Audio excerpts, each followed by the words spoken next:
Good morning my are friends. आज आपको हम बताने वाले हैं जो बायोलॉजी का एक इम्पॉर्टेंट टॉपिक है, जो पत्ते के खुलने और बंद होने की क्रियाविधि होती है।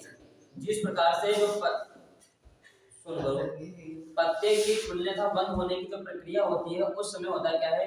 देखा होगा कि जो वाष्पोत्सर्जन क्रिया होती है, जो वाष्पोत्सर्जन क्रिया पेड़ पौधों में होती है, उस समय जो वाष्पोत्सर्जन क्रिया होती है, सभी को पता है वाष्पोत्सर्जन क्रियाविधि जो होती है उसमें पत्तियों के द्वारा, जो पत्तियां होती है इनके द्वारा अधिक मात्रा में जो आपका एक्स्ट्रा पानी होता है, एडवांस पानी होता है पेड़ पौधों में, वो वायुमंडल में बाहर निकल जाता है।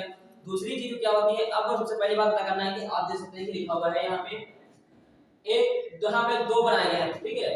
तो ये आपके पत्ते में जो पर्णरंध्र होता है, जो पत्ते में पर्णरंध्र होता है, इनके खुलने और बंद होने की, एक आपका खुला हुआ छिद्र है जो रंध्र होता है, एक आपका बंद, ठीक है।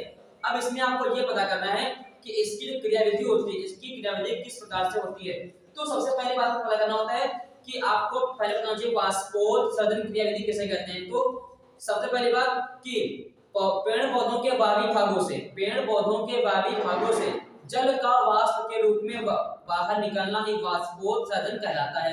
ये पॉइंट नंबर पहला हो गया। दूसरी बात, अब आपको बताना है कि जो वाष्पोत्सर्जन होता है, जो वाष्पोत्सर्जन होता है वो कितने प्रकार से होता है। तो हम बताते हैं कि जो वाष्पोत्सर्जन होता है वो आपका होता है मुख्यतः 3 प्रकार से। फर्स्ट आपका होता है रंध्रीय वाष्पोत्सर्जन,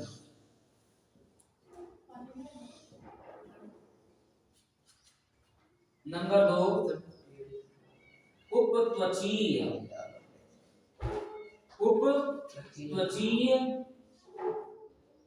वाष्पोत्सर्जन,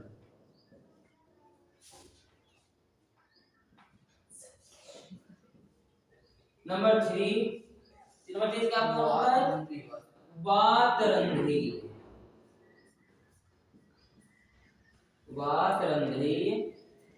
वाष्पोत्सर्जन। देखिए इसका मतलब होना क्या है, आपने पता कर लिया क्वेश्चन, जो क्वेश्चन बता होगा कि आपका जो वाष्पोत्सर्जन होता है वो किसे कहते हैं।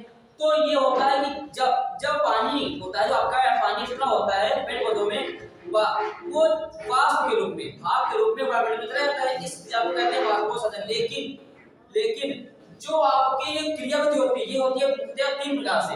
एक होता है जो आपका पानी निकलता है वो निकलता है रंध्र के द्वारा अर्थात छिद्रों के द्वारा, जो आप सामने देख सकते हैं। दूसरा आपका होता है उपत्वचीय, जो पेड़ पौधों की उपत्वचीय भाग होता है, यानी त्वचा अर्थात जो इसकी खाल होती है, छाल होती है, ठीक, उसके माध्यम से भी पानी की मात्रा कुछ न कुछ निकलती है। तो इसके लगा तो कहेंगे उपत्वचीय। दूसरी वाली का वातरंध्रीय अर्थात जो पेड़ पौधों में बाहर भाग में निकलता, बाहर छिद्र, जो बाहरी छिद्र होते हैं उनके द्वारा भी जो पानी निकलता है उसके द्वारा भी पानी की मात्रा निकलती है। दूसरी बात, जो आपका ये क्रियाविधि होती है, इन तीनों क्रियाविधि में ही जो पानी आपका वेस्ट वाला होता है वो पानी वायुमंडल बाहर चला जाता है। लेकिन सबसे ज्यादा जो आपका वाष्पोत्सर्जन क्रिया होती है वो आपकी होती है किसके द्वारा, वो आपकी होती है पत्तियों अर्थात रंध्रों, जो पत्तियों के रंध्र होते हैं उनके माध्यम से 99% जो पानी होता है बेकार, वो पानी बाहर निकल जाता है।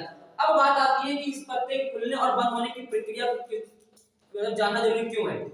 तो बता देते हैं कि ये लिखा हुआ है आपका खुला रंध्र, जो ये आप देख सकते हैं, तो ये आपका है खुला रंध्र। क्यों? क्योंकि ये जो आपके पत्तियां होती हैं, जो आपके रंध्र होते हैं, जो पत्तियों में होते हैं, इन जो रंध्र होते हैं इनका निर्माण होता है द्वार कोशिकाओं के द्वारा। जो रंध्र होते हैं इनका निर्माण होता है द्वार कोशिकाओं के द्वारा। और यही जब द्वार कोशिकाएं आपकी स्फीत होती हैं, जो आपकी स्फीत होती हैं, उस समय आपका जो पत्ते का रंध्र होता है वो आपका खुल जाता है। और यही जब द्वार कोशिकाएं स्लत हो जाती हैं तो ये आपका रंध्र बंद हो जाता है। और इसी क्रियाविधि को पत्ते के खुलने और बंद होने की क्रियाविधि कहते हैं। तो आपने सीखा, सबसे पहले लिखा स्फीत रक्षक सेल। तो यानी कि स्फीत रक्षक सेल क्या होता है, ठीक है। तो इसमें आपको यह पता करना है कि स्फीत रक्षक सेल होता है, यानी ये हिस्सा, ये क्या करता है, ये जो आपका छिद्र होता है, या आपका छिद्र होता है, इसकी ये सुरक्षा करता है। क्यों? क्योंकि जब पत्ता अपना खुलता और बंद होता है तो यही कोशिकाएं जो होती हैं स्फीत रक्षक सेल, इनके द्वारा ही इसके बंद हो और खुलने होने की प्रक्रिया संपन्न होती है। इधर लिखा है स्लग रक्षक सेल, अर्थात ये आपका स्फीत, ये आपका है स्लग रक्षक सेल, यानी जब स्फीत होता है तो ये आपका छिद्र ओपन हो जाता है और पानी बाहर निकल जाता है। और जब ये कोशिकाएं कौन सी सेल जो होती हैं, जो अगर ये आपके बंद हो जाती है, आपका स्लग हो जाती है, तो ये आपका जो छिद्र होता है वो आपका बंद हो जाता है।